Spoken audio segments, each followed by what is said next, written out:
नमस्कार साथियों, नित्या classes channel पर आप सभी का बहुत बहुत स्वागत है और हार्दिक अभिनंदन है। मैं विपुल कुमार आप सभी का इस चैनल के ऊपर आप सभी का स्वागत करता हूं। जो भी मुझे देख रहा है वह इस वीडियो के साथ में लाइव जुड़ जाइए, क्योंकि यहां पर आपको पता है कि नित्या क्लासेस जो है हापुड़ जनपद के अंतर्गत आपको कितना अच्छा और बेस्ट रिजल्ट दे रहा है। यहाँ से बहुत आपने भी देखा होगा कि रिजल्ट जो होता है ना 100% के रूप में भी आप सभी के सामने आया हो, चाहे भर्ती किसी भी प्रकार की क्यों न हो, ठीक है। लेकिन आज हम आपके सामने लाए हैं केंद्रीय शिक्षक पात्रता परीक्षा 2020 के संदर्भ में गणित जो विषय है उसके कुछ महत्वपूर्ण प्रश्नों की श्रृंखला। इस वजह से आप इस वीडियो को देखिएगा और आप बताइएगा और आप मेरे साथ में आप भी उत्तरों के जवाब देने की कोशिश कीजिएगा। गुड मॉर्निंग एवरीवन, चलिए आज की कक्षा हम आरंभ करते हैं। ये देखिए, ये सवाल आपके सामने है और सीटेट यह कहता है सीटेट के अंदर आपको एनसीएफ 2005 को केंद्र मानते हुए और आपको सकारात्मक पहलुओं को ध्यान में रखते हुए आपको उत्तर देना है। आपको कोई जल्दी नहीं करनी है, आपको मात्र केवल समझना है, आपको रटना नहीं है। आपको बच्चे को रटन प्रणाली से मुक्त कराना है और आप कक्षा 1 से 5 तक के बच्चे को ध्यान में रखते हुए आपको उत्तर देना है। चलिए, आपके सामने यह सवाल है कि निम्नलिखित में से किसे संरचनात्मक रचनावादी गणितीय कक्षा का लक्षण नहीं माना जा सकता। तो पढ़ाते समय और उत्तर देते समय आपको ध्यान रखना है नहीं शब्द का, क्योंकि ये शब्द ऐसे होते हैं कि जो सीटेट विषय के अंदर जो महत्वपूर्ण रूप से बताते हैं कि सवाल किस प्रकार से करना है। कभी कभी ऐसा हो जाता है कि नहीं पर ध्यान नहीं जाता, जिसके परिणाम से उत्तर गलत प्राप्त हो जाता है। चलिए, रचनावादी, इसमें कहा है आपसे रचनावादी गणितीय कक्ष। तो रचनावादी कक्षा कक्ष वह कक्षा कक्ष होता है जिसके अंदर बच्चा अपने सूझ, अपने तर्क, अपने आधार पर एक स्वतंत्रता के रूप में जो उत्तर देता है उसको रचनावादी कक्षा शिक्षण का उद्देश्य मानते हैं। चलिए, आपके सामने ऑप्शंस, ये 4 ऑप्शंस दिए हैं। देखिए, पहला ऑप्शन है प्राथमिक स्तर पर आकलन के लिए विषय परक प्रकार की परीक्षा का उपयोग किया जाता है। तो यह आपके सामने पूर्णतया क्या है, गलत है, क्योंकि एनसीएफ 2005 यह कहता है कि बच्चों को पढ़ाते समय परीक्षा का आयोजन नहीं करना है। मतलब बच्चों को पढ़ाना तो है, लेकिन यह नहीं कहता है कि बच्चों को आकलन करने के लिए आपको परीक्षाओं का आयोजन करना है। भाई, बच्चों का आपको आकलन करना है तो बच्चों को आप किसी भी गतिविधि आधारित शिक्षण के द्वारा पढ़ा सकते हैं, आप उसको खेल विधि के द्वारा बता सकते हैं, लेकिन आप यह नहीं कहता है कि आप छोटे बच्चों का आकलन आप परीक्षा के द्वारा ही करेंगे। इसलिए इसका गलत उत्तर यही है और आपसे गलत ही पूछा है। चलिए, अगला क्वेश्चन आप सभी के सामने है।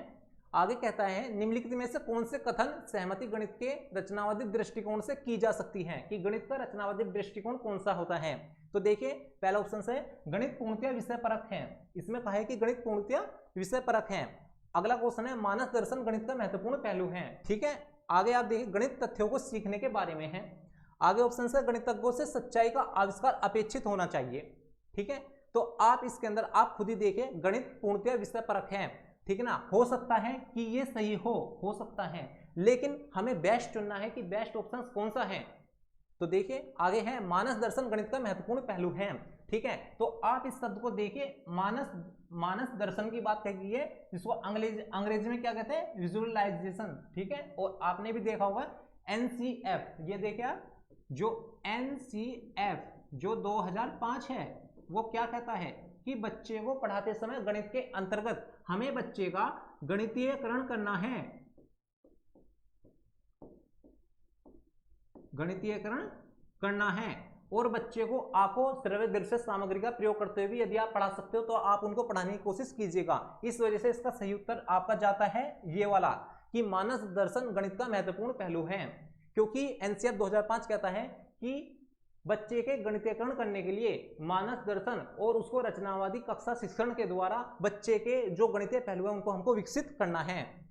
ये देखिए आप, अगला क्वेश्चन आपके सामने है निम्नलिखित में से कौन सा क्रियाकलाप बच्चों में त्रिविमीय समझ को विकसित करने के लिए अत्यधिक रूप से उपयुक्त किया जाता है।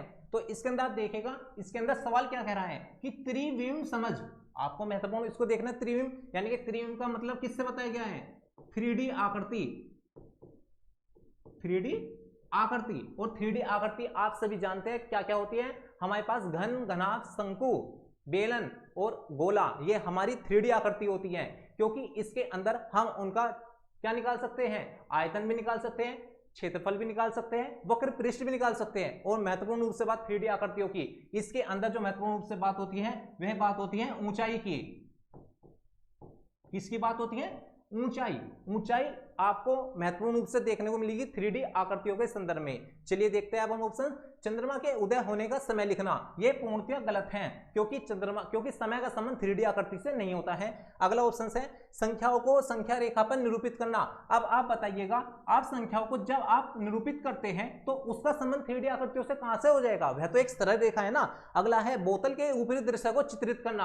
आप देखिए कि बोतल कैसे होती है, बोतल इस तरीके की होती है, बोतल इस तरीके की होती है, ठीक है। बोतल के ऊपरी दृश्य को चित्रित करना। अगला है मानचित्र पर शहरों का स्थान निर्धारण करना, ठीक है। मानचित्र पर शहरों का निर्धारण करने से आप सभी का क्या मतलब है, ये तो पूर्णतः गलत बात है ना। कि अब हम कहे कि यहाँ पर हमारा केरल है या हमारा अरुणाचल प्रदेश है, तो इसका संबंध 3D आकृति से कहां से होगा, क्योंकि यह तो हमारी 2D के अंतर्गत है, 2D आकृति के अंतर्गत है।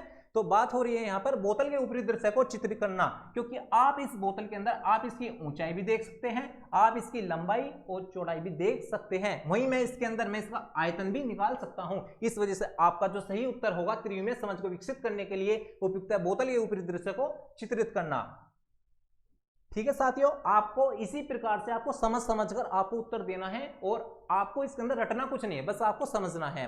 अगला क्वेश्चन है आपके सामने, देखिए गणित के अधिगम के संबंध में निम्नलिखित में से क्या सही नहीं है, मतलब कौन सा ऑप्शंस गलत है, ठीक है, सही नहीं है।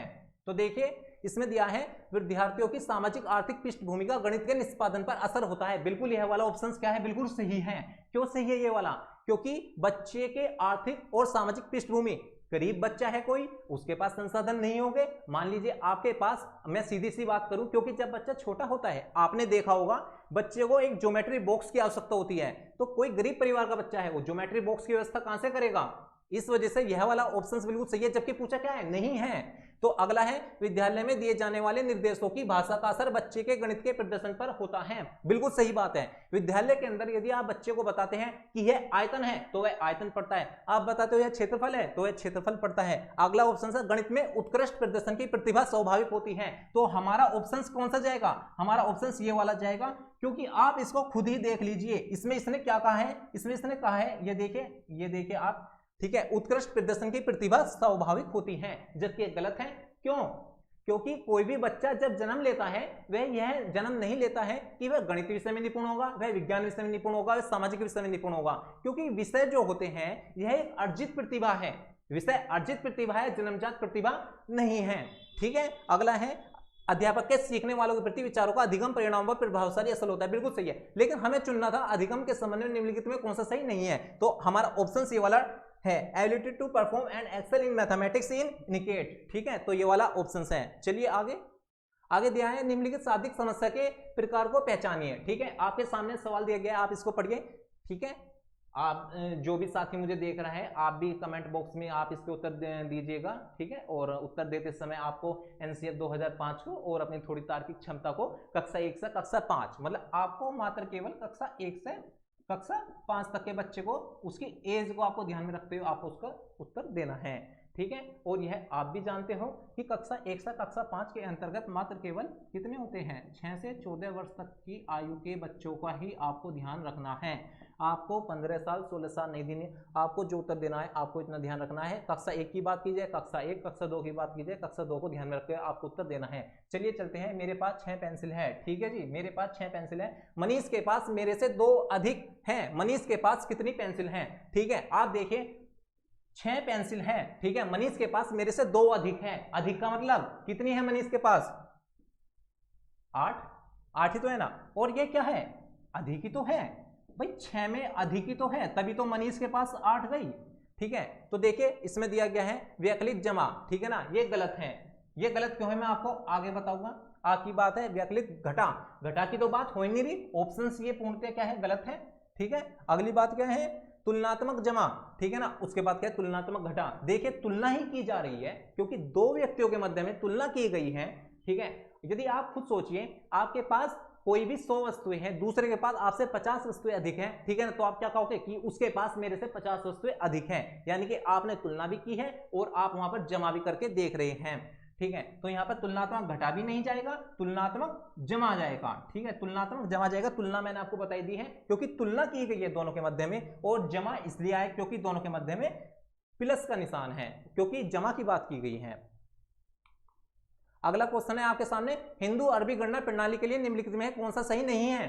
ठीक है, हिंदू अरबी गणना प्रणाली के लिए निम्नलिखित में कौन सा सही नहीं है। तो आप जानते हैं हिंदू अरबी गणना प्रणाली का जहां पर नाम आता है, ठीक है ना, आप जानते हैं हिंदू अरबी गणना प्रणाली के अंतर्गत आपके यह अंक माने गए हैं, आपके अंक माने गए हैं। अंक कौन कौन से माने गए हैं, देखिए 0 1 2 3 4 5 6 7 8 और 9, यानी कि कितने अंक है टोटल, जो टोटल अंक है हमारे, टोटल अंक है हमारे वो कितने हैं, टोटल अंक है हमारे कितने 10। ठीक है ना। अब देखिए इसमें आधार 2 की प्रणाली का पालन किया जाता है। ठीक है, इसमें आधार 2 की प्रणाली का पालन किया जाता है, जबकि आप क्या देख रहे हैं, आप देख रहे हैं इसके अंदर तो 0 1 3 4 5 6 7 8, इसके अंदर तो इन सभी प्रणालियों का भी तो पालन किया जा रहा है, तो 2 का ही पालन क्यों किया जाएगा। और पूछा है कौन सा सही नहीं है, तो आप देखते ही समझ गए यह वाला सही नहीं है। किंतु आपको ऑप्शंस लगाने से पहले आपको बाकी के 3 ऑप्शंस भी तो देखने हैं। तो देखिए यह गुणात्मक प्रकृति का है, बिल्कुल ठीक बात है, गुणात्मक प्रकृति का है, आप इनकी आप गुणा भी कर सकते हैं। एक संख्या में अंक की स्थिति इसका मान बताती है, बिल्कुल ठीक बात, एक संख्या में ही तो अंक की बात कर रही है, ठीक है ना, ये अंक की ही तो बात कर रही है, और ये सभी आपके सामने अंक ही तो है। ठीक है ना। अगला क्या है, ये योगात्मक प्रकृति का है, बिल्कुल हम इनका हम योग भी कर सकते हैं। तो पूछा है कौन सा सही नहीं है, तो आपका ऑप्शन जाएगा ए, कि इसमें आधार 2 की प्रणाली का पालन किया जाता है, क्योंकि मैंने आपको बता दिया इसके अंदर 0 से लेकर 9 तक के डिजिट का पालन किया जाता है। अगला प्रश्न है, प्राथमिक स्तर पर ज्यामिति के अध्यापन के लिए वांछनीय प्रक्रिया को पहचानना है आपको।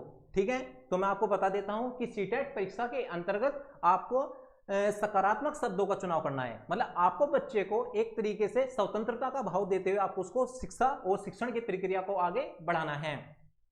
चलिए देखते हैं ऑप्शंस को, और ज्यामिति की पूछा है तो ज्योमेट्री की बात की गई है, ठीक है, उसका आपको अध्ययन कराना है। तो ऑप्शंस देखिए, बच्चों को प्रचुर अवसर दिया जाना चाहिए कि वे दिक् स्थान के अंतर्दर्शी समझ को विकसित कर सके। अगला ऑप्शन है प्राथमिक स्तर पर व्यापक ज्यामितीय सब संग्रह का विकास। तो देखिए यह गलत है, यह गलत है। प्राथमिक स्तर पर हम बच्चों को वोकैबुलरी याद करने के लिए हम विवश नहीं कर सकते हैं। अगला ऑप्शन है प्राथमिक स्तर पर ज्यामिति को सरल मूलभूत आकृतियों की पहचान तक सीमित रखना चाहिए। यह भी गलत बात है, हम बच्चे को किसी भी तथ्य को पढ़ाते समय हम उसको सीमित नहीं रख सकते हैं। हमें बच्चे को 0 से लेकर और 0 तक के हमें उसे सब तथ्यों के बारे में बताया जाना चाहिए, ताकि वह अपनी सोच को अपनी समझ को विकसित कर सके। ठीक है, आगे क्या है, अध्यापक को प्रारंभ में सरल आकृतियों की स्पष्ट परिभाषा देनी चाहिए। बिल्कुल गलत है। एनसीए 2005 कहता है हमें बच्चों को कोई भी परिभाषा नहीं देनी है, हमें उन्हें रटन प्रणाली से मुक्त कराना है। ठीक है, और तो बच्चा कौन सा बेस्ट ऑप्शन है, बच्चों को प्रचुर अवसर दिया जाना चाहिए, बच्चों को अवसर दिया जाना चाहिए, उन्हें एक आजादी दी जानी चाहिए, जिसके परिणाम स्वरूप वे अपनी सोच को विकसित कर सके और अपने गणित को अपने दैनिक जीवन के साथ में जोड़ सके। ठीक है, अगला क्वेश्चन है आपके सामने, निम्नलिखित में से क्या गणितीय तर्कणा का सूचक है। ठीक है, इसमें बताया परिकलन में निपुणता की क्षमता। ठीक है, आप ऑप्शन देखते चलिए, विभिन्न परिस्थितियों में सही सूत्रों को स्मरण करने की क्षमता, सूत्र गलत है, बच्चों को सूत्र याद नहीं कराने हैं। अगला क्या है, गणितीय संकल्पनाओं की परिभाषा, परिभाषा एकदम गलत है, हमें बच्चे को परिभाषा तो देनी ही नहीं है, हमें बच्चे को सूत्रों से तो आजादी दिलानी ही है। परिकलन में निपुणता की क्षमता, ठीक है ना, यह हो सकता है, लेकिन आगे क्या दिया है, गणितीय प्रक्रिया की तर्कसंगतता देने की क्या आ जाती है, क्षमता आ जाती है। ठीक है, तो इसके अंदर दिया गया है कि ability to provide a justification for a mathematical procedure. ठीक है, गणितीय प्रक्रिया की तर्कसंगतता देने की क्षमता। ठीक है, तो यह बिल्कुल आपका ऑप्शन ज्यादा बैठ जा रहा है, क्योंकि आप बच्चे को गणित की तर्कसंगतता के विषय में बताते हैं, आप बच्चे को आप समस्त तथ्यों को आप खोलकर बताते हैं, इसलिए गणितीय तर्कणा का कौन सा ऑप्शन जाएगा, आपका ऑप्शन जाएगा डी, ये एकदम राइट है। अगला दिया गया है आपको, सुपर बाजार में सब्जियों की सूची दी गई है और इसके अकॉर्डिंग आपसे पूछा है कि यदि आप इस टेबल को आधार मानते हुए आप मार्केट जाते हैं तो वस्तुओं को किस प्रकार से खरीदते हैं। ठीक है, आपको एक छोटे बच्चे को ध्यान में रखते हुए बताना है कि जब बच्चा बाजार जाता है वो किस प्रकार से करता है। तो चलिए हम इसको बताते हैं। तो देखिए कहला है कि क्या इसने पढ़िए पहले टमाटर। ठीक है, टमाटर खरीदे, टमाटर आपको कितना दिया, 1 किलोग्राम 40 रुपया के हैं, 1 किलोग्राम का मूल्य 40 रुपया का है, जबकि खरीदा है उसने आधा किलोग्राम। ठीक है, तो आप भी अपने दैनिक जीवन में जानते हैं जब 1 किलोग्राम का मूल्य 40 है तो आधा किलोग्राम का मूल्य कितना होगा, इसका हाफ ही तो होगा ना, हाफ ही तो होगा। तो टमाटर का मूल्य है, तो आप सभी के सामने टमाटर का मूल्य कितना जाएगा, 20 रुपया। ठीक है, आप समझ गए, क्योंकि इसने आधा किलोग्राम टमाटर खरीदे और 1 किलोग्राम की बात कही गई थी वहां पर। ठीक, आपके सामने दिया है इसने आलू, आलू दिया है 2 किलोग्राम 25 रुपया का है, जबकि आलू ने खरीदे हैं 1 किलोग्राम। ठीक, जब 2 किलोग्राम का मूल्य 25 है तो 1 किलोग्राम का मूल्य कितना होगा, आधा ही तो होगा ना। तो क्या होगा, आलू, ठीक है, आलू कितने का हो जाएगा, आधा, 12.5 रुपया का। ठीक, आधा है इसने, आधा किलोग्राम इसने गाजर खरीदी है। ठीक है, आधा किलोग्राम गाजर, आप समझ लिया, गाजर की बात की गई है। आपको तालिका में क्या दिया गया, 250 ग्राम गाजर। ठीक है, 250 ग्राम गाजर और प्राइस दिया गया है 20 रुपया। ठीक है, बात की गई है आपसे क्या, आपको आधा किलोग्राम गाजर खरीदनी है। ठीक है, तो आप जानते हैं 250 ग्राम का मतलब पाव भर होता है, और आधा किलोग्राम का मतलब कितना होता है भैया, 500 ही तो होता है ना, 500 ग्राम। ठीक है ना, और 1000 ग्राम का क्या हो जाएगा, 1 किलो हो जाएगा। ठीक है, तो इसमें जाने के लिए क्या करा, दुगना ही तो हुआ है ना, तो आप इसका भी दुगना कर दीजिए, कितना हो जाएगा, 40 रुपया। ठीक है, तो 40 रुपया का क्या हो जाएगा, गाजर।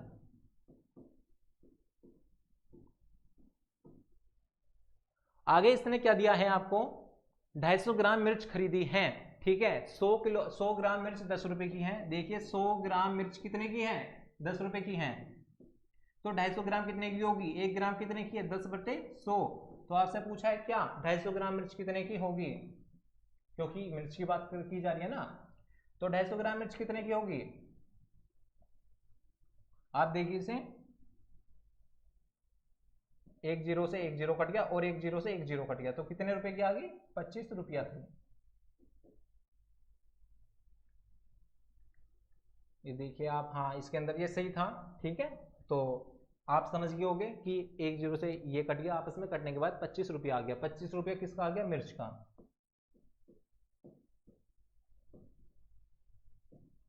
आगे देखिए, आगे क्या कह रहा है कि उसने 6 नींबू खरीदे हैं।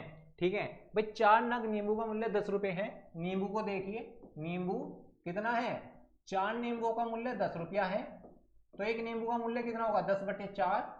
और पूछा कितने का है आपसे, पूछा है उसने आपसे यहाँ पर देखिए 6 नींबू, 2 दूनी 4, 2 तिया 6, 2 पंजे 10, 5 तिया 15, क्या आ गया, नींबू। ठीक है, तो देखिए आप इसका टोटल कीजिए, आप टोटल कितना आता है, 5 5 10, 2 12 को 2, हासिल 1, 4 5 6 7 8, अरे कितना आ जाएगा ये। ठीक है, आपके पास इतना आ गया। और आगे कह रहा है कि 200 का नोट दिया गया। ठीक है, तो उसको कितने वापसी मिलेंगे, तो 200 में से आपको घटा देना है क्या, ये।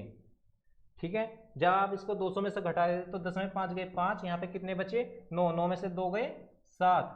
ठीक है, 9 में से 2 गए 7, और यहाँ पे आपके पास बचा, तो आपका राइट ऑप्शन जाएगा इसके साथ में 87 रुपये 50 पैसे के। ठीक है, किसके साथ में जाएगा, 87 रुपये 50 पैसे के साथ में आपका जाएगा। ठीक है, आप समझ गए होंगे इसका आंसर कि आपका जितना भी टोटल आया था, आप उस टोटल को जोड़ते हुए आप 200 रुपये में से आप इसको घटा देंगे और आप बता देंगे कि आपका राइट आंसर कितना जाएगा, ये जाएगा। ठीक, अगला क्वेश्चन है क्वेश्चन नंबर 10। देखिए, मैं 1 2 अंकों की संख्या हूं, ठीक बात है जी, सभी ऑप्शंस 2 अंकों के ही है, कोई 4 अंकों का तो है ही नहीं। ठीक है ना, दाई के स्थान पर अंक और इकाई के स्थान पर अंक क्रमिक अभाज्य संख्या है। अभाज्य संख्याएं वे संख्याएं होती हैं जो एक और स्वयं के अतिरिक्त किसी अन्य से नहीं कटती हैं। ठीक है, तो देखिए यानी कि 35 भी अभाज्य, 13 57 और 2 3 ये अभाज्य संख्याएं हैं। आगे अंकों का योग 3 और 4 का क्या है, गुणज है, मतलब ये वाली प्रॉपर्टी पूर्ण हो जाए तो हमारा ऑप्शंस का पता चल जाए। अंकों का योग 3 और 4 का गुणज है भैया, ये तो 8 है, अंकों का योग ये कितना है, ये 4 है, ये 4 है। अंकों का योग कितना है, ये 12 है, और अंकों का योग ये कितना है, 5 है। ठीक है ना, तो अब आपसे जैसा कह रहा है, आप देखिए इसमें कह रहा है अंकों का योग 3 और 4 का गुणज है। भैया 3 और 4 से तो 12 ही संख्या कट रही है, क्योंकि ना 5 कटेगा 3 से, ना 4 कटेगा 3 से, ना 8 कटेगा। ठीक है, तो आपका राइट ऑप्शन कौन सा जाएगा, ये है। ठीक, अगला क्वेश्चन देखिए, अगला क्वेश्चन दिया है, एक रेलवे स्टेशन पर कार पार्किंग की प्रति दर निम्नलिखित रूप से चित्रित की गई है। ठीक है, तो 2 घंटा आपको ये टेबल देखना है और आपको सीधा अपना क्वेश्चन पढ़ना है। राजीव ने अपनी कार को 7 AM पर पार्क किया और उसी दिन ही वह 4:30 बजे लेने चला गया। ठीक है, तो देखिए 7 AM पर पार किया और कब लेने चला गया 4:30 PM पर, मतलब बात हो रही है सेम डे, मतलब उसी दिन की बात हो रही है। तो देखिए आप 7 से और 4:30 बजे तक का आप टाइम नोट कीजिए। 7 से 8, 8 से 9, 9 से 10, 10 से 11, 11 से 12, 12 से 1, 1 से 2, 2 से 3, 3 से 4, 3 से 4, ठीक है। तो 9 घंटे तो पूर्ण हो गए भैया, 9 घंटे तो पूर्ण हो गए और 30 मिनट आगे के हो गए, 9 घंटा 30 मिनट हो गया आपके सामने, ठीक। अब हम टेबल पढ़ते हैं। 2 घंटे से ऊपर 5 घंटे तक नहीं, क्योंकि हमारा तो 9 घंटे की बात की जा रही है। 5 घंटे के पश्चात हमारा तो 5 से भी ज्यादा है, 8 घंटे से ले ऊपर 12 घंटे तक, ठीक है। तो हमारा तो 9 घंटा है। ये किसके अंदर पड़ता है, ये हमारा इस ऑप्शन के अंदर पड़ता है, इसलिए हमारा राइट आंसर कौन सा हो जाएगा, option number D. Option number D हमारा क्या हो जाएगा, राइट आंसर हो जाएगा, ठीक। आगे चलते हैं। देखिए आरोही क्रम में व्यवस्थित करने पर निम्नलिखित में कौन सी संख्या तृतीय स्थान पर आएगी। हमको आरोही क्रम में व्यवस्थित करना है, ठीक है। तो आरोही क्रम में व्यवस्थित करने के लिए आप देखिए, जैसे आपको यह प्रश्न दिया, हम इसको कैसे करेंगे। देखिए आपको लिखना है 7, आपको सीधा ही आपको सॉल्यूशन देना है, ठीक, दशमलव हटाते हुए। तो यहां पर कितना आ जाएगा, नीचे ये आ जाएगा 100, ठीक। अगला है, इसको आप हटाओगे तो नीचे क्या आ जाएगा, 100 ही आएगा। यहां पर देखिए कितना आएगा,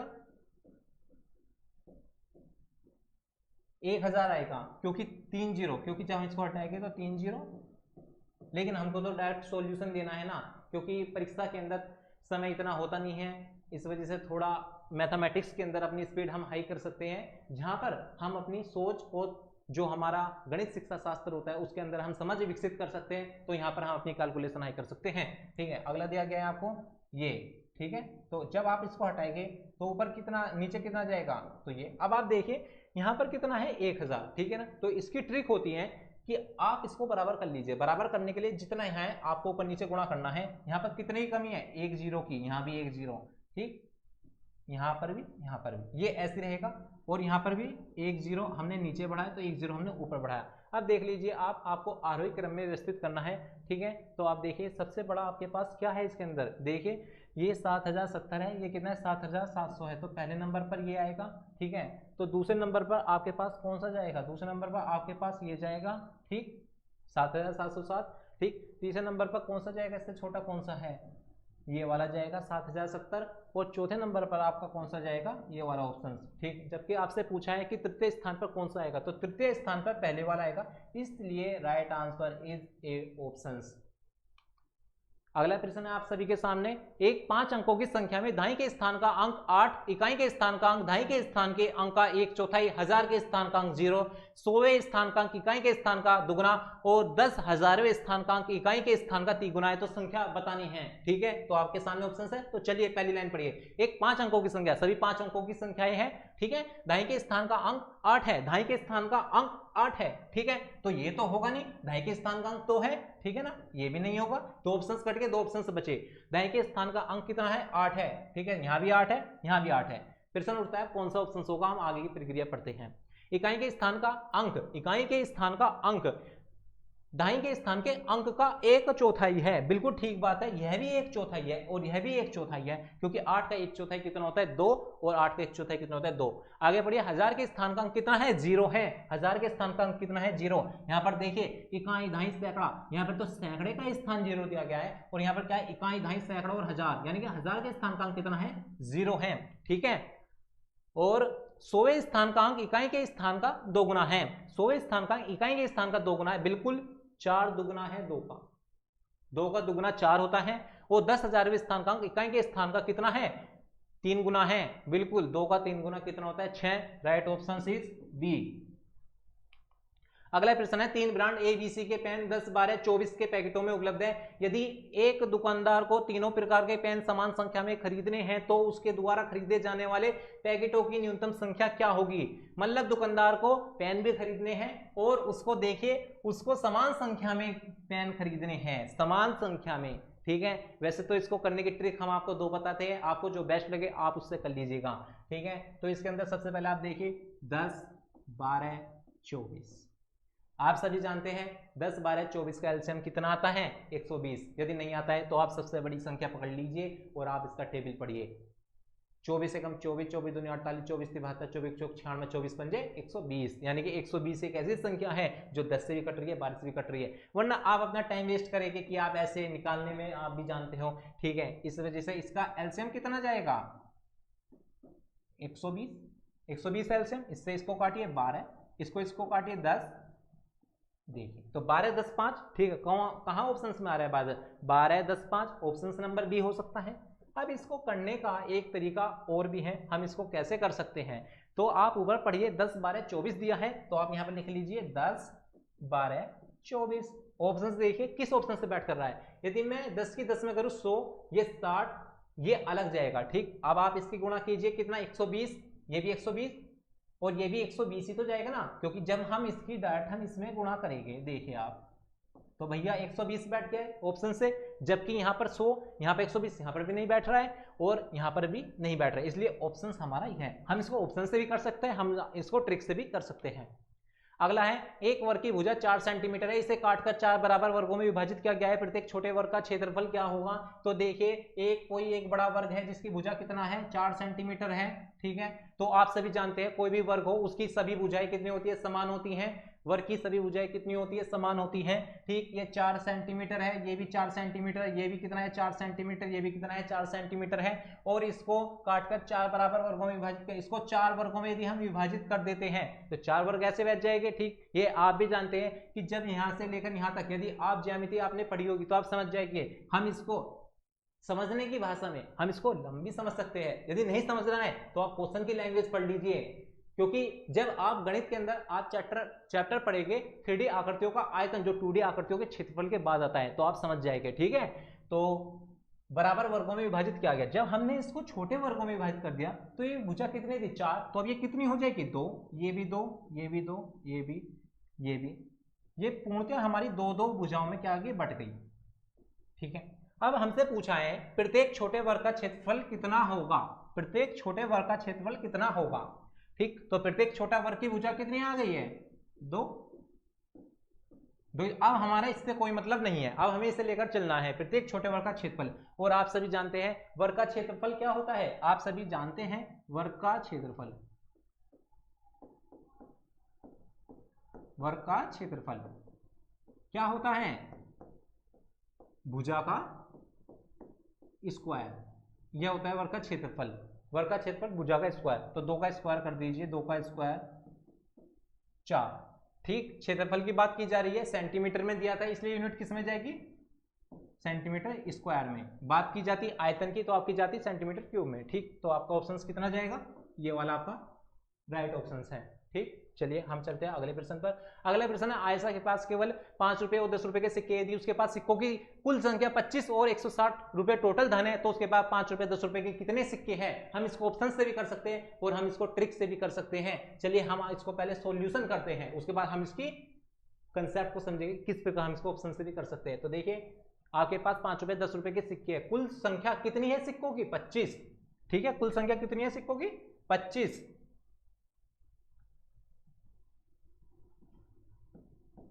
कुल संख्या कितनी दी गई है 25, ठीक है।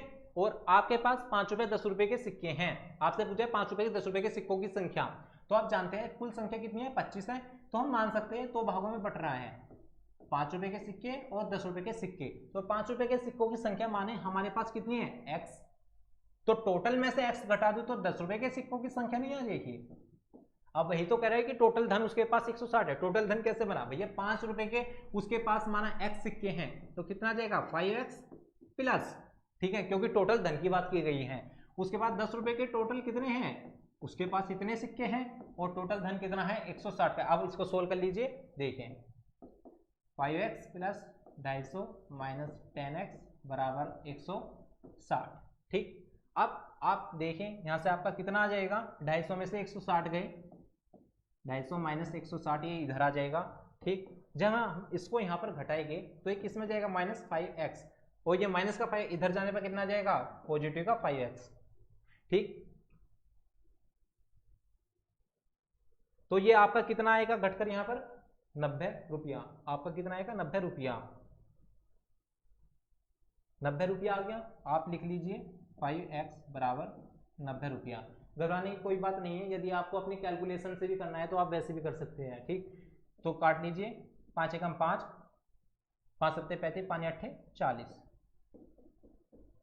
एक्स का मान कितना आ गया 18 आ गया। ठीक, यानी कि 5 रुपए के सिक्कों की संख्या कितनी है 18। ठीक, और इसकी सिक्कों की संख्या कैसे निकालेंगे 25 माइनस 18। ठीक, 25 में से 18 घटाने पर आपका ऑप्शन जाएगा कितना 7।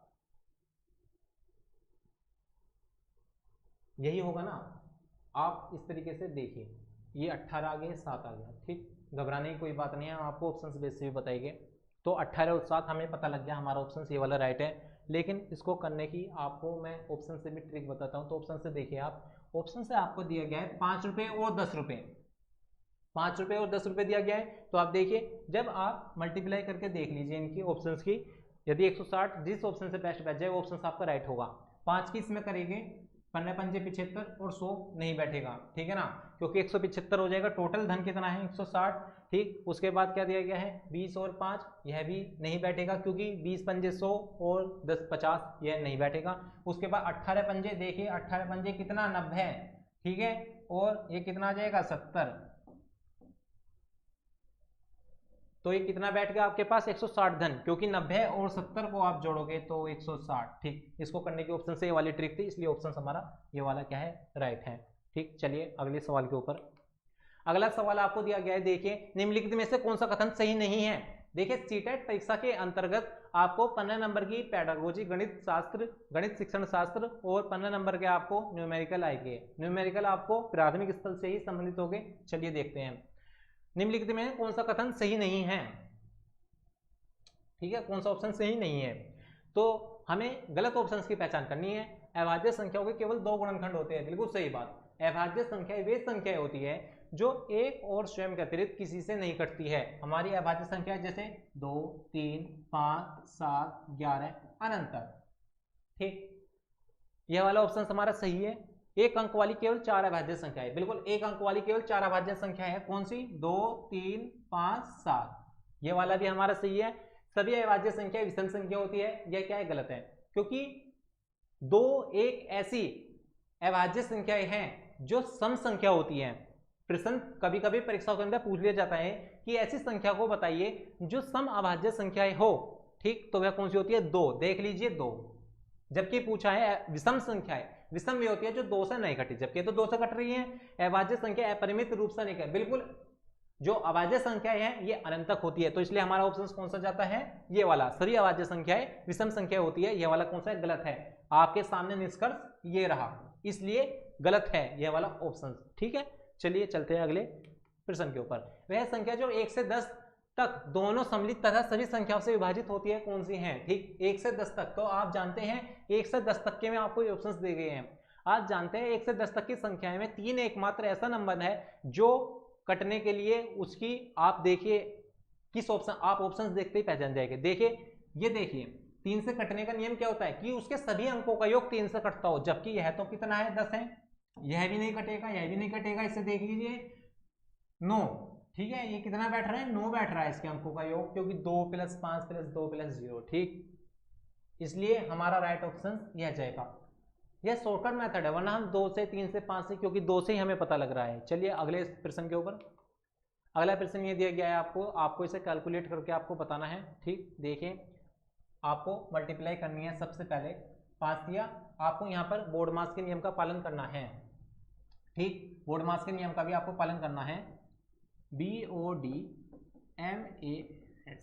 ठीक, तो ब्रैकेट है नहीं, ऑफ है नहीं, यानी कि आपको यहाँ से पालन करना है DMAS से। ठीक, डिवाइड मल्टी भाग गुणा जोड़ घटा, आपको इस प्रकार प्रक्रिया अपनानी है। तो देखिए आप इसकी इसमें गुणा कीजिए, तो आप इसको ऐसे लिख लीजिए -21/7 -3 गुणा इतना। अब आप गुणा कीजिए, 5 × 15 कितना आ जाएगा 52.5।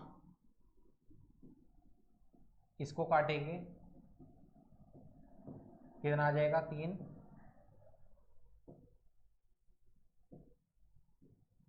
ठीक, 3 आ जाएगा इसको। और जब हम इसकी मल्टीप्लाई करेंगे 5 × 3 = 15, 5 कहाँ से लगा 1, तो कितना आ जाएगा 37.5। ठीक, अब आप इनको घटाएंगे इसमें से, ठीक, ये कितना घटेगा 52.5, ये कितना है आपके पास, कितना हो जाएगा 40.5। ठीक, माइनस, क्योंकि माइनस माइनस प्लस होता है, लेकिन चिन्ह किसका जाता है, माइनस का ही जाता है।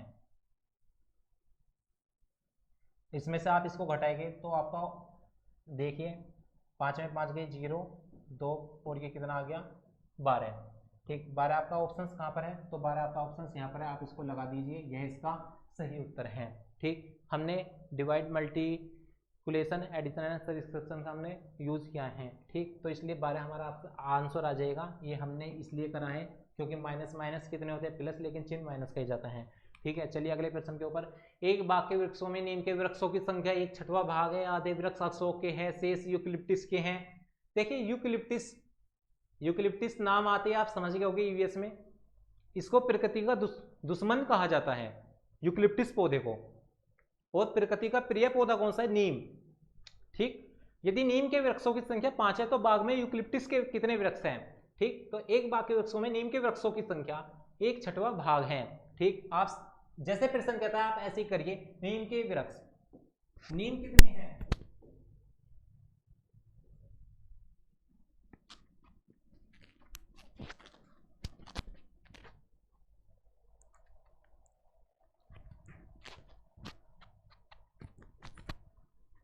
सॉरी 1 मिनट के लिए, क्योंकि माइक थोड़ा नीचे गिर गया था, इसके लिए खेद है। चलिए आगे देखते हैं। नीम के वृक्षों की संख्या 1/6 क्या है, भाग है। तो नीम के वृक्ष कितने हैं, 1/6 भाग है। आधे वृक्ष अशोक के हैं, अशोक के कितने हैं, अशोक के वृक्ष है कितने, आधे। आगे कह रहा है शेष यूकलिप्टिस के हैं। आपके पास माना टोटल पौधा 1 था, तो शेष पूछा है, तो शेष हम ऐसे निकालेंगे। ठीक, तो कितना आ जाएगा, ये 2 और 6 का एलसीएम कितना बैठता है 6, और यहां से 3, आपका कितना आ जाएगा 1 - 3 1 4/6, 6 में से 4 गए 2/6, यानी कि 1/3। 1/3 आपके किसके निकले आए, यूकलिप्टिस के पेड़। ठीक, आपके सामने यूकलिप्टिस के पेड़ निकल आए। यदि नीम के वृक्षों की संख्या कितनी है 5, भैया नीम के वृक्षों की संख्या कितनी है 5, 1/6 का मान कितना दिया है 5, तो 1 का मान कितना आ जाएगा 30, 1 का मान कितना आ गया 30। ठीक है, तो पूछा है यूकलिप्टिस के कितने, यूकलिप्टिस के कितने हैं 1/3, 30 का 1/3 बराबर कितना आ जाएगा 10। आपका राइट आंसर इज 10। यह प्रश्न बहुत ही महत्वपूर्ण है, परीक्षा की दृष्टि से अक्सर पूछा जाता है। एक रेलगाड़ी दिल्ली से 29 अगस्त 2019 को 16:30, सॉरी प्रश्न ये था 21वां प्रश्न पर थे हम। ठीक है, तो 29 अगस्त 2019 को 16:30 पर प्रस्थान करती है। तो देखिए 29 अगस्त की बात कर रहे हैं और पहुंच कब रही है वह 31 अगस्त को। ठीक, 29 अगस्त, 30 अगस्त, 31 अगस्त, 31 अगस्त। ठीक है, तो बात 3 दिन की गई है। 29 अगस्त को चली गई है 16:30 पर, यानी कि आप समझ रहे 16:30 का बढ़ते हैं दोपहर के 4:30 बजे। ठीक, 4:30 बजे चली है, तो 31 अगस्त को 8:45 पर पहुंच रहे। ठीक, इसको करने की आप ट्रिक देखिए, ये कोई घड़ी है, 29 अगस्त की बात की जा रही है, माना 4:30 यहाँ पर बजे। ठीक, 4:30 यहाँ पर बजे, तो ये 4:30 बजने के पश्चात यहाँ पर बज गए, तो 4:30 बजने के पश्चात ये ऐसे घूमी। जब ये इस प्रकार से घूमी तो 12 बजे के बाद 30 तारीख चल गई, 30 अगस्त चल गया। ठीक है, तो ये अपना कितना चली भैया 29 अगस्त को, तो ये 12 घंटा ही तो चली, क्योंकि हम आपको बताते हैं जब एक चक्कर तो 12 घंटे के बराबर होता है घड़ी का। ठीक, और जो आपके 2 चक्कर होते हैं वो आपके 24 घंटे के बराबर होते हैं। ठीक है, तो 30 अगस्त की बात चल रही है, उसके तो अपना यह वाला आपके सामने निकल आया। ठीक, इस सवाल को जल्दी करने की यह ट्रिक है। उसके पश्चात यहाँ पर आपका क्या चल गया, ये आपका 30 अगस्त। ठीक, 30 अगस्त के सुबह के, यानी कि सवेरे के कितने बज रहे हैं 4:30। जब सवेरे के 4:30 बज रहे हैं तो 30 अगस्त को एक चक्कर घूमा होगा 4:30 दोपहर। अब 4:30 दोपहर से लेकर 4:30 भी घूमा होगा, 4:30 घूमा होगा 30 अगस्त को, क्योंकि 30 अगस्त तो पूरा 24 घंटे का था। तो 30 अगस्त के अपने कितने आ गए, 12 घंटे ये, 24 घंटे ये, ठीक 4:30। अब हम आ गए 31 तारीख में। 31 तारीख के अंदर आप देखें, 31 तारीख के अंदर 4:30 बज गए, जबकि पहुंचना कब है, 8:45 पर। तो 4:30 से आप गिनिए, 4:30 से 5:30, 5:30 से 6:30, 6:30 से 7:30 और 7:30 से 8:30, यानी कि आपके 4 घंटे ये बिल्कुल निश्चित निकल आए। अब आप घंटे घंटे जोड़ लीजिए, 4 4 8 9 1 10 की 0, हाथ लगा 1 2 3 और कितना आ गया 40 घंटे, ठीक है।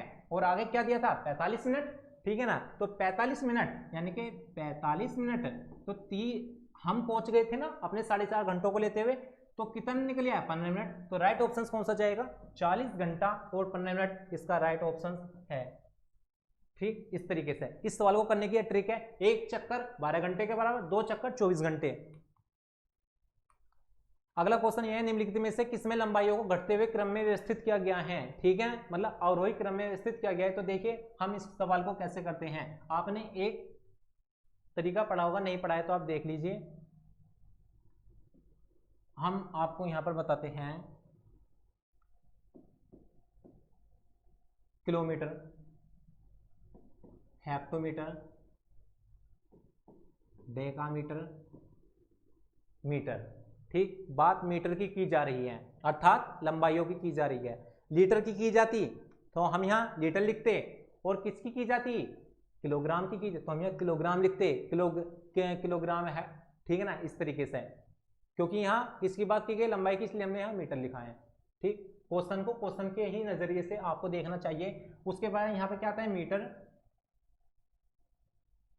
डेकामीटर, ठीक। इस तरीके से प्रोसेस, ये प्रोसेस यहां से चलती है, फिर ये ऐसे चलती है प्रोसेस, ठीक। तो ये कितना देगा, मीटर, डेकामीटर, सेंटीमीटर, और ये कौन सा आ जाता है, मिलीमीटर। अब आप क्वेश्चन को देखिए। अच्छा एक बात और, यदि आप इस तरीके से चलते हैं, मतलब आपको मैं बता देता हूं, आप लेफ्ट से राइट की तरफ को जाते हैं तो आपको गुणा करनी पड़ेगी, और यदि आप राइट से लेफ्ट की तरफ को जाते हैं तो आपको डिवाइड करना पड़ेगा, ठीक। अब हम इधर को जा रहे हैं तो हम गुणा, और यदि हम ऐसे जाते तो क्या करते, भाग करते, ठीक है। तो देखिए अब आप आगे सवाल कैसे दिया है। सवाल आपको दिया है, निम्नलिखित में से लंबाई को घटते हुए क्रम में व्यवस्थित करना है कि सबसे बड़ी से सबसे छोटी की ओर आपको लेकर जाना है, ठीक। अब आप ऑप्शन से ले लीजिए, कोई सा भी ऑप्शन से ले लीजिए, क्योंकि सभी में यूनिट सेम है, आपको तो चयन करना है कि कौन सा पहले नंबर पर आएगा, कौन सा लास्ट नंबर पर आएगा, ठीक। तो हम लेते हैं, हम लिख लेते हैं इस तरीके से, पहले ऑप्शन को लेते हुए,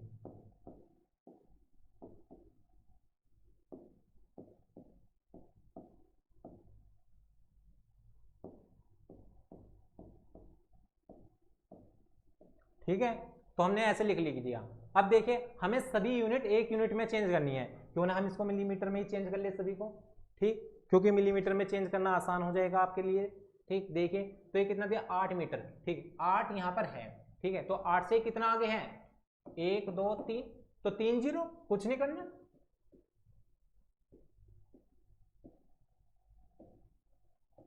3 0 मतलब ये हो गया, कितना निकल गया ये 8000, क्या आ गया, मिलीमीटर। ये देखिए 80 डेकामीटर, और ये कितना दिया 80 डेकामीटर, और सॉरी यहाँ 8 है, 80 डेकामीटर और 8 सेंटीमीटर, ठीक है। तो 80 डेकामीटर को जब हम बदलेंगे मिलीमीटर में तो कितना जाना पड़ेगा यहाँ से, ठीक है। 80 यहाँ पर है, हमको यहाँ पर जाना है, तो कितना जाना है, तो 8001 आया आपके पास, ठीक। और ये 8 दिया है, तो 8 को जब आप यहाँ पर लेकर जाएंगे तो इसमें 1 की गुणा होगी, ठीक। तो 80, ये कितना आ जाएगा आपके पास, 8080 मिलीमीटर। अगला क्या है 85, इसे चेंज करने की तो जरूरत ही नहीं है, यह तो आपके सामने खुद ही चेंज किया हुआ है। तो देखिए ना ये कितना आ गया 8500 मिलीमीटर। अगला क्या है 800 सेंटीमीटर और 8 मिलीमीटर, ठीक है, 800 सेंटीमीटर। तो ये कहाँ पर है, ये 800 ये यहाँ पर दिया गया है, तो आपको 1 यूनिट आगे जाना है, तो आप एक 0 बढ़ा दीजिए, कितना जाएगा 8000 और 8 मिलीमीटर, यानी कि इसके अंदर 8 जोड़ दीजिए, तो कितना जाएगा 8 मिलीमीटर। अब आप पहचान लीजिए पहले नंबर पर कौन सा आएगा और लास्ट नंबर पर कौन सा आएगा, ठीक है। तो इसके अंदर अब आप यहाँ से पहचानिए ये और ये, आपको इनकी पहचान करनी है। तो देखिए सबसे बड़ा क्या है, तो सबसे बड़ा आपके सामने आ रहा है यहाँ पर क्या, ये वाला 8500 पहले नंबर पर ये, ठीक। उसके पश्चात कौन सा जा रहा है, दूसरे पर ये, तीसरे पर ये और चौथे पर ये, ठीक। अब आप ऑप्शंस देख लीजिए कौन सा किसके सामने है। पहले पर ये है तो पहले में कौन सा आ रहा है 8500, ठीक, दोनों में मिल रहा है ये। उसके पश्चात दूसरे नंबर पर हमारा कौन सा आ रहा है, ये वाला 80 DM और 8 CM, ठीक। ये किसके हैं 80 DM और 8 CM। उसके बाद तीसरे नंबर पर कौन सा आ रहा है, ये वाला आ रहा है 800 CM और ये वाला 800 CM और लास्ट पर कौन सा जा रहा है 8 मीटर, ठीक, 8 मीटर। तो देख लीजिए आपके सामने जो राइट ऑप्शन है आपके सामने है। आपको इस तरीके से वाला करना था। यदि समझ में नहीं आया तो आप एक बार आप इस यूनिट को आप मान आप यहाँ पर देख लीजिएगा, क्योंकि दोनों ऑप्शन सेम लग रहे हैं, इस वजह आपको यहाँ कंफ्यूजन हो सकता है, ठीक। क्योंकि ये भी यहाँ पर सेम, ये भी यहाँ पर सेम। चलिए ठीक, दूसरे नंबर पर आप इसको लगा देंगे 80 DM और 8 CM आ जाएगा, ठीक। तो आपको इसको तो देखते हुए पैटर्न करना है, इसलिए बी ऑप्शन आपका राइट हो जाएगा। थोड़ा सा आपको कंफ्यूजन ये दे सकता है, ठीक। और आपके लिए ट्रिक ये वाली थी, आप इस ट्रिक को आप लिख लीजिएगा, ट्रिक ये वाली थी। अगला क्वेश्चन है क्वेश्चन नंबर 23। आप सभी सक्रिय रहिए वीडियो के अंदर और आप सभी कमेंट भी करते रहिए, हम आपके कमेंटों को भी देख रहे हैं। अगला है गणित के प्राथमिक पाठ्यक्रम में प्रतिचित्रण का परिचय देने का प्रमुख योजना। प्रतिचित्रण का अर्थ क्या होता है, मतलब आप बच्चे को आप जो तथ्य पढ़ा रहे आप उसको डायग्राम दिखा रहे, सीधी सी बात है। तो क्या होगा, डायग्राम किसका दिखाते हैं, 3D आकृति का। पहला ऑप्शन त्रिमेय विचार क्षमता को प्रोत्साहन देना, बिल्कुल ठीक है। आनुपातिक विवेचन, कभी कभी अनुपात के संबंध में भी दर्शाने के लिए, जैसे कि जो अंक गणित है, बात कीजिए अंक गणित की, अनुपात समानुपात की, तो एक प्रश्न आता है कि गोलार्ध है उत्तरी और दक्षिणी, जिसके अंदर भूमि और जल का अनुपात इतना है उत्तरी ध्रुव पर, ठीक है, या उत्तरी भाग के अंदर, ठीक है। तो दक्षिणी जो गोलार्ध है या दक्षिणी जो भाग है उसके अंदर कितना जल पानी का अनुपात होगा, ठीक है, उसी प्रकार का प्रश्न है। तो अनुपातिक विवेचन को भी प्रोत्साहन करने के लिए आ जाता है, ठीक। तो आपसे 2 ही ऑप्शंस पूछे हैं, तो बेस्ट ऑप्शंस आपके ये हैं, क्योंकि प्रतिचित्रण की बात की गई है, इसलिए ए और बी आपका राइट ऑप्शंस हो जाएगा, ठीक। चलिए आगे दिया गया एक 180 सेंटीमीटर लंबी तार को एक आयत का रूप दिया गया है। यदि आयत की चौड़ाई 30 सेंटीमीटर है तो इसकी लंबाई कितनी होगी। अब आप देखिए 180 सेंटीमीटर लंबी कोई तार है, ठीक है, तार को एक आयत का रूप दिया गया है, ठीक। आयत का रूप हमने दे दिया इसको, आयत का रूप देने के बाद कोई तार थी तो तार को हमने आयत का रूप दिया, तो क्या बन गया, उसका परिमाप बन गया, क्योंकि आयत के अंदर 3 बातें तो आती है ना, या तो विकर्ण आते हैं, विकर्ण बन नहीं रहा, क्षेत्रफल बन नहीं रहा, तो क्या बना, वो उसका परिमाप भी तो बना। तो परिमाप कितना बना, 180 सेंटीमीटर बना परिमाप, ठीक। और क्या आयत की चौड़ाई इतनी, तो लंबाई पूछिए। आयत के परिमाप का फॉर्मूला हम जानते हैं, कितना होता है 2 ब्रैकेट L + B, अर्थात 2 ब्रैकेट लंबाई प्लस चौड़ाई बराबर 180 सेंटीमीटर, ठीक। तो यहां पर आप लिख लीजिए क्या दी गई है, चौड़ाई कितना दी गई है, चौड़ाई 30, पूछा है कितना 180, ठीक। तो 2L + 60 बराबर 180, ठीक। 2L बराबर 180 - 60, 2L बराबर 120 और L बराबर जब इसको काटोगे तो कितना आ जाएगा 60 ऑप्शंस नंबर डी राइट। अगला क्वेश्चन है कक्षा सेकंड के छात्रों को 44 लिखने के लिए कहा गया, तो कुछ ने 404 लिखा, अध्यापक के रूप में आप इसको कैसे संबोधित करोगे, ठीक। अध्यापक के रूप में आप इसको कैसे संबोधित करोगे, तो अध्यापक मैंने क्या बताया आपको, बच्चे को सकारात्मक पहलुओं के द्वारा पढ़ाना है। आपको बच्चे को पढ़ाने के लिए आप उसको कुछ भी मूर्त चीज दिखा सकते हैं, उदाहरण दे सकते हैं, ठीक। आप बच्चे को मतलब आयतन या आप उसको कोई भी विषय पढ़ा रहे हैं तो आप उसके सामने ज़्यादा से ज़्यादा उदाहरण प्रस्तुत कीजिए, और उदाहरण प्रस्तुत करने के समय आप उनके सामने TLM सामग्री का प्रयोग कीजिए, क्योंकि शिक्षण अधिगम जो सामग्री होती है हमारी NCERT और SCERT दोनों ही सुझाव करती है कि आपको जब भी प्राथमिक स्तर पर बच्चे को पढ़ाना है तो आप उसके लिए TLM सामग्री का प्रयोग कर सकते हैं, क्योंकि वह हमारी दृश्य सामग्री के अंतर्गत आती है, और दृश्य सामग्री का बच्चे के जो शिक्षण होता है एक सकारात्मक प्रभाव पड़ता है, ठीक। ऑप्शंस देख लीजिए, तो इसके अंदर पूछा गया है इस प्रकार लिखा, तो आप कैसे संबोधित, सबसे बेस्ट ऑप्शन चुनना है। तो देखिए उनको उस समूह में रखिए जिसमें सही लिखा है, हो सकता है इससे बेस्ट ऑप्शंस कौन सा होगा, हमें बेस्ट ऑप्शंस का चयन करना है। उन्हें सही उत्तर प्राप्त करने के लिए कहेंगे, हो सकता है लेकिन इतना बेस्ट नहीं है। उनकी कॉपियों में सही उत्तर लिखे गए। देखो ये तो बच्चों को एक प्रकार का ऐसा हो गया कि हम उनको मतलब उत्तर सही लिखने, हम उनको करके सीखने नहीं दे रहे, क्योंकि करके सीखने भी तो ज़्यादा अच्छा होता है ना। उन्हें मूर्त पदार्थों से विनिमय के द्वारा समझाएंगे। मूर्त पदार्थ वे पदार्थ जिनको वे छू सकते हैं, देख सकते हैं। सबसे बेस्ट ऑप्शन हमारा डी जाएगा, क्योंकि सीटेट जो होता है वह सबसे बेस्ट ऑप्शन मांगता है। ठीक, अगला प्रश्न है एनसीईआरटी 2005 के अनुसार निम्नलिखित में से कौन विषय प्राथमिक विद्यालय के गणित पाठ्यक्रम का भाग नहीं है? गणित पाठ्यक्रम का भाग नहीं है। ठीक, तो गणित पाठ्यक्रम का भाग नहीं है। तो इसमें दिया गया है प्रतिरूप, पैटर्न, बिल्कुल पैटर्न है, क्योंकि आपने सीटेट की तैयारी का आपने देखा होगा, एक होती है डॉट सीट या बिंदु सीट। ठीक, तो डॉट सीट या बिंदु सीट के द्वारा हम बच्चे को क्या बताते हैं? हम बताते हैं सममिति एवं परावर्तन, यानी कि वो तो है प्रतिरूप, समिति का ही दूसरा, उसी के अंदर ही इंक्लूड पार्ट है। अगला है अनुपात। अगला क्या है? चौपड़, टाइलिंग। भाई चौपड़ है क्योंकि चौपड़ एक खेल है, क्योंकि चौपड़ इस तरीके का होता है, ये हम आपको दिखाते हैं। चौपड़ का प्रयोग भी किया जाता है। ठीक, सममिति बिल्कुल यह भी है। तो अनुपात, अनुपात हमारा प्राथमिक स्तर पर नहीं है। अनुपात जो हमारा आता है यह उच्च प्राथमिक स्तर पर आता है।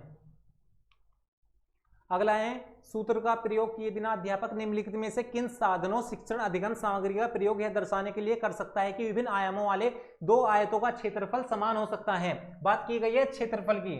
ठीक, तो क्षेत्रफल को दर्शाने के लिए हम कैसे करेंगे? देखिए पैमाना हो सकता है, लेकिन बेस्ट ऑप्शन का चुनाव करना है। आगे क्या क्या है? ग्राफ पेपर, यानी कि ग्राफ पेपर। ठीक, यहीं पर मैं आपको बता दूं इसको हम क्या कहते हैं, या तो हम इसको ग्राफ पेपर या इसको हम आलेख,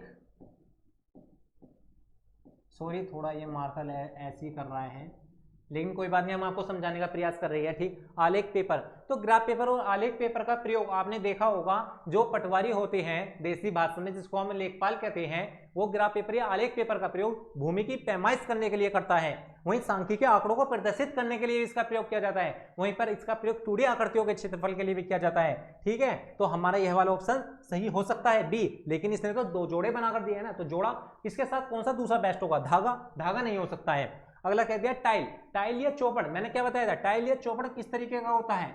इस तरीके का होता है। इसके द्वारा हम क्षेत्रफल को हम ज्ञात कर सकते हैं।